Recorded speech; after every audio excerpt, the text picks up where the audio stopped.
오늘의 사연 시작합니다. 안녕하세요. 남편과 결혼한 지는 벌써 15년이 넘었고, 초등학교 5학년짜리 아들 하나 키우며 살고 있는 주부예요. 남편은 사형제 중에 셋째라서 결혼할 당시에 시댁 쪽에서 딱히 지원받은 거 없이 결혼을 했습니다. 오히려 시아버지 몇 년 전에 돌아가시고 난 뒤로는 시어머니 생계까지 남편과 형제들이 책임져야 하는 상황이라서 매달 20에서 30만 원씩 용돈도 보내드리며 살았어요. 그에 비해 저희 친정은 조금 여유가 있는 편이긴 해요. 저 밑으로는 남동생이 하나 있는데 내놓으라 할 만큼 부자는 아니지만 그래도 여러모로 시댁보다는 훨씬 먹고 살만합니다. 친정 부모님 노후도 확실하게 준비가 되어 있으시고 저와 동생이 드리는 용돈은 한사코 거절을 하시지요. 하지만 저도 한 고집하는 성격이라 엄마 아빠가 아무리 싫다고 해도 그냥 통장으로 억지로 입금해 드린 적도 있거든요. 근데 그럴 때면 제가 보내드린 금액보다 훨씬 비싼 뭔가로 꼭 돌려주시곤 하더라고요. 그러면서 당신들은 용돈 필요 없으니까 그 돈 열심히 모으고 아껴서 나중에 정말 서야 할 때가 있으면 보태 쓰라고 하시는데 결국 그 후로는 가끔씩 만나 식사 대접을 하거나 아니면 기념일이나 명절 때 선물 챙겨드리는 정도가 전부였습니다. 하지만 시어머니는 저희 친정 부모님과 정반대의 성격이시지요. 뭔가를 해드리면 고맙다는 인사보다 오히려 더 해달라는 식으로 말씀하시거든요. 실제로 저희가 매달 생활비 겸 드리는 용돈을 제외하고서라도 남편이 따로 자기 용돈으로 시어머니 영양제나 홍삼 같은 걸 챙겨드리는 걸로 알고 있어요. 근데도 한 번씩 잊을만 하면 저한테 그동안 쌓인 불만을 늘어놓으십니다. 뭐 불만이라고 해봐야 아주 유치한 것들 뿐이긴 해요. 주위의 또래 친구분들과 본인 처지를 비교하시면서 자기는 아들 며느리들이 그렇게 많아도 하등 쓸모가 없답니다. 뭐 여행을 보내준다거나 아니면 눈이 휘둥그레질 만큼 비싼 선물을 해주는 법도 없고 그냥 겨우 입에 풀칠이나 하면서 사는 게 전부라고요. 웃긴 건 내이나 되는 아들들한테는 한마디도 못하면서 며느리들한테만 저러신다는 거예요. 아니 그렇게 자식들이 하는 게 마음에 안 들면 아들들 불러다가 족치실 일이지 어찌 보면 남이나 마찬가지인 며느리들만 잡는 게 말이 됩니까? 아무튼 제 성격상 일일이 그런 거에 신경 쓰는 스타일도 아니고 그냥 남편 보고 알아서 잘 챙기라는 말만 하고 지냈어요. 그러다 저희 친정엄마가 몇 년 전에 암 진단을 받으셨는데 정말 다행히게도 초기에 발견한 거라 완치는 충분하다 하더라고요. 하지만 엄마가 암에 걸렸다는 소식을 듣자마자 가슴이 철렁 내려앉는 건 어쩔 수가 없었고 제가 고집부려 서울의 큰 병원에서 치료를 받게 했습니다. 제가 직접 운전해서 지방에 계신 엄마 모시고 서울에 있는 병원 갔다가 다시 모셔다 드리면 대여섯 시간은 훌쩍 넘게 걸리는 강행군이었어요. 그렇다고 남편한테 부탁하기는 싫고 해서 끝까지 제가 직접 모시고 다녔지요. 다행히 남동생도 도와주기 시작하자 훨씬 수월하긴 하더라고요. 회사에 연월차 전부 다 쓰고 중간중간 남동생과 번갈아 가며 수술과 항암 치료까지 무사히 다 끝내고 나니 얼마나 기쁘던지요. 사실 친정엄마를 병원에 모시고 다녀올 때마다 남편이 궁시렁거렸거든요. 장모님 댁 근처에도 큰 병원이 있는데 아니 뭐하러 힘들게 서울까지 모시고 다니냐고요. 물론 그 말이 전혀 틀린 건 아니지만 내가 뭐 자기 보고 모시고 다녀달라 한 것도 아니잖아요. 그냥 딸 자식 된 입장에서 내가 하고 싶은 대로 한 건데 뭐가 문제될 거 있습니까? 저도 지방병원 무시하고 서울병원만 최고라고 생각하는 그런 사람들 좋게 보지 않아요. 하지만 예전에 제 남동생이 고등학교 다니던 시절에 친구들과 축구하다 정말 크게 다친 적이 있어요. 그때 근처 대학병원에서 수술을 받았는데 나중에 수술 과정부터 후치료까지 전부 다 문제가 된 적이 있었거든요. 결국 며칠 후에 다시 다른 개인 병원에 가서 재수술까지 받아야 했었지요. 다행히 의료사고로 인정받긴 했지만 그래봐야 무슨 소용있냐고요. 제 동생이 받았을 육체적 정신적 고통은 어디서 보상받겠습니까? 아무튼 그때 이후로 우리 가족은 지방에 있는 큰 병원을 믿지 못하는 분위기가 생겼고 다른 것도 아닌 엄마 암 치료를 서울에서 받고 싶어 한 건 어찌 보면 너무도 당연한 마음이었지요. 이런 속사정을 이야기해 줬는데도 불구하고 남편은 이래저래 불만이 참 많았습니다. 하루는 아침 일찍 출발해서 하루 종일 운전하고 엄마랑 병원에 들러 치료를 받으니 시간이 얼마나 쏜살같이 흐르던지요. 그렇게 엄마 집에 데려다 드리고 집에 도착했지요. 그런데 저보다 훨씬 일찍 퇴근한 남편이 집안일에 손 하나 까닥하지 않았더라고요. 딱 자기가 하기로 한 청소 정도만 해놓고 설거지며 빨래며 제가 해야 할 건 저보고 하라는 뜻이었어요. 서운하긴 했지만 그래도 내 집안 문제니까 받아들였어요. 불편한 마음도 티내지 않고 남편한테도 도와주지 않았다고 불평불만 쏟아낸 적 한 번도 없네요. 그렇지만 남편은 그런 저를 못마땅하게 여기고 잔소리를 자주 했어요. 어차피 서울 가서 치료받으나 지역 병원에서 받으나 똑같은 거 아니냐고요. 근데 왜 우리 가족들만 유난을 떠냐고 자주 비난을 하곤 했습니다. 저도 어느 정도 인정하는 부분도 있긴 해요. 특히나 아이한테 신경을 많이 못 써주는 건 지금도 미안하고 생각하고 있고요. 그래서 엄마와 병원 가는 스케줄이 없는 날에는 거의 모든 시간을 아이와 함께 보내려고 노력했습니다. 아무리 아이가 중요하다 해도 저는 엄마이자 동시에 또 딸 자식 아니겠습니까? 제 딴에는 적절하게 양쪽 역할에 전념하고 있다 믿었고, 그렇기 때문에 남편이 무슨 말을 하던 전 당당했어요. 잠자는 시간을 줄여서라도 집안일이며 육아까지 제가 해야 할 건 다 해왔으니까요. 그래서 그런가 남편도 일을 더 크게 확대시키지는 않더라고요. 그런데 말이죠. 인생은 정말 길게 봐야 하고 말 한마디조차 신중하게 해야 한다는 걸 절실하게 깨닫게 되는 사건이 얼마 전에 있었어요. 작년부터 시어머니께서 소화도 잘 안 되고 속도 항상 더부룩하다고 하시더니 결국 몇 달 전 가족들이 돈 모아서 시켜드린 종합검진에서 암 진단을 받으신 겁니다. 물론 초기 중에서도 완전히 극초기라 생명의 지장은 물론이고 치료도 그리 복잡하지 않다고 해서 저는 안심을 했어요. 그런데 남편이 그때부터 안절부절 못하는 게 눈에 보이는 거예요. 자기 형제들이랑도 전화로 자주 싸우는 눈치였고요. 하지만 어차피 우리 친정엄마 아플 때도 남편이 크게 신경 쓰지 않았잖아요. 오히려 신경을 안 쓰는 게 낫지 얼마나 잔소리를 많이 해댔습니까.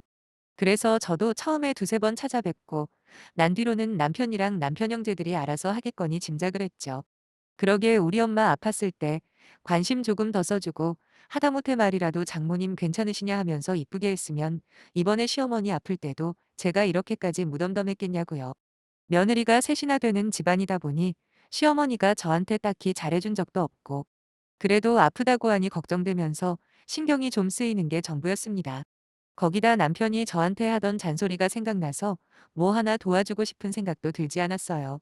어느 날 남편이 저한테 오더니 우리 엄마가 다니던 병원 예약해서 시어머니 모시고 서울 좀 다녀오라는 겁니다.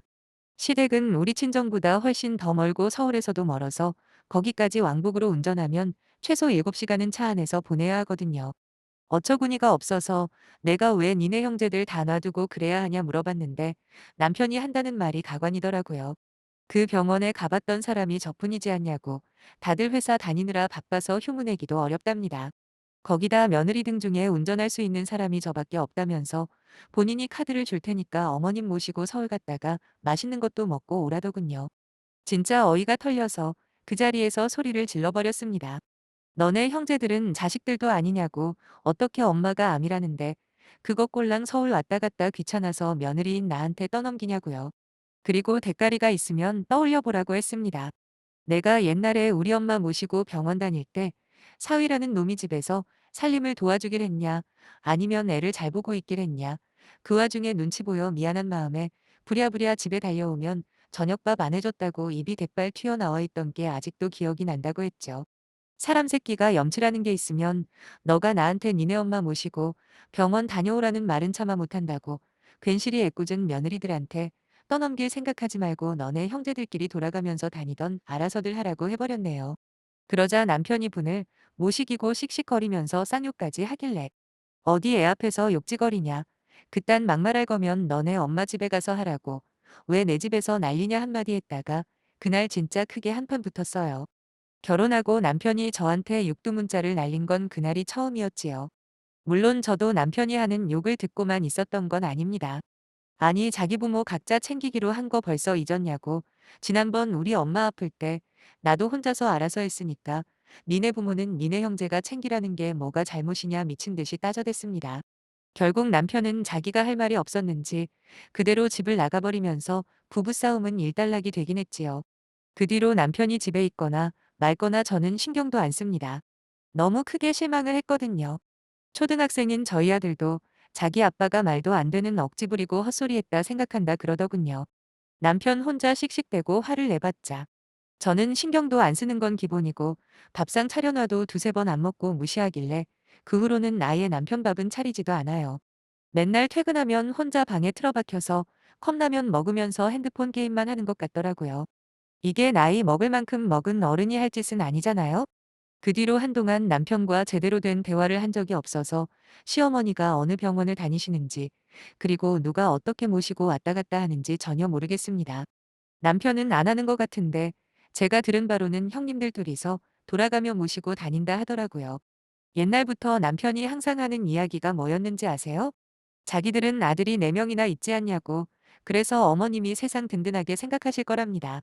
반면에 저희 친정집은 저랑 남동생 둘밖에 없어서 장인 장모님 두 분이서 얼마나 썰렁하시겠냐 그랬거든요.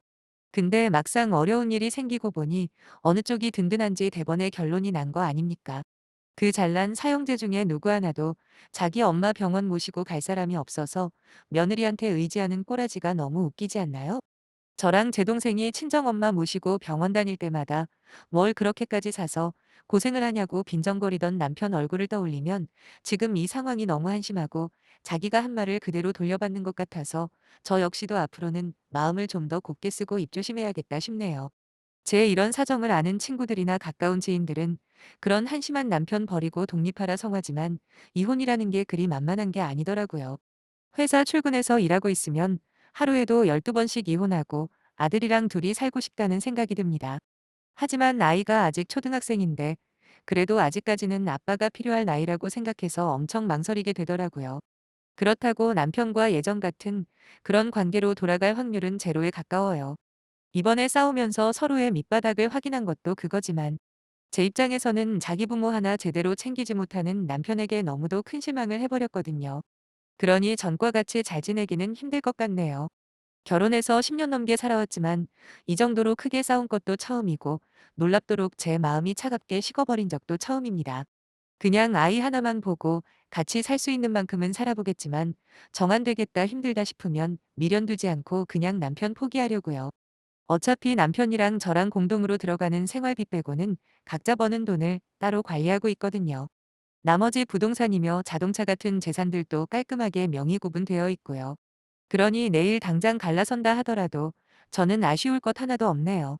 시어머니나 시가 쪽 사람들한테 받을 것도 없고 오히려 남편 가족들은 크게 작게 돈 빨아먹는 귀신이에요. 저희 친정엄마는 진작에 안보험도 다 드러났었고 그때 치료받으러 다닐 때도 저랑 남동생 기름값에 운전하느라 고생했으니 맛있는 거 사 먹으라고 용돈도 두둑하게 주셨거든요. 하지만 시어머니 같은 경우에는 제가 알기론 아들넷이서 신경을 잘 안 써서 그런가 제대로 보장받는 보험도 딱히 없을 거고 따로 가지고 있는 재산도 적다 보니 자식들끼리 각출해서 하고 있을 겁니다. 제가 이런 이야기를 주변 사람들에게 하면 아직도 그런 남편이랑 시댁이 있냐고 놀라는데 절대로 과장하거나 꾸며낸 거 없습니다. 시간이 지날수록 남편이 점점 더 한심하고 정이 떨어지는데 아이를 위해서 제가 이렇게 참고 살아야 하는 게 맞는 건지 모르겠네요.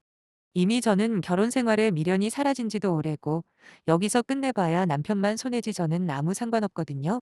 사실 며칠 전에 심심풀이 삼아 회사 근처 법률사무소에 들러 이혼 관련 상담도 받아봤습니다.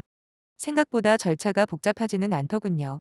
지금 상태에서는 솔직히 반반이긴 합니다만 이미 결심까지 되어 있는 상황이라 만약에 앞으로 또 한 번 남편이 시어머니를 병원에 모시고 가라는 소리를 하거나 또는 수발을 들어달라는 말을 하면 언제든지 이혼하자고 할 생각입니다. 무슨 일이 생기던지 원인 제공이 가장 중요한 거 아니겠어요? 아들이 조금만 더 자랐으면 하는 바람뿐인데 막말로 지금이라도 저 혼자 충분히 잘 키울 자신은 있습니다. 이렇게 싸워댔으니 남편은 앞으로 저한테 시댁에 가자는 말도 못할 거고 남편이나 시가족이나 전부 다 신경 안 쓰고 살려고요. 전부 다 자업자득이라고 생각해요. 본인 주둥이로 이 모든 화를 자초했으니 책임도 본인이 지어야 할 겁니다. 나중에 정말로 이혼하고 홀가분해지면 그때 다시 들러서 뒤시야기 들려드릴게요. 감사합니다.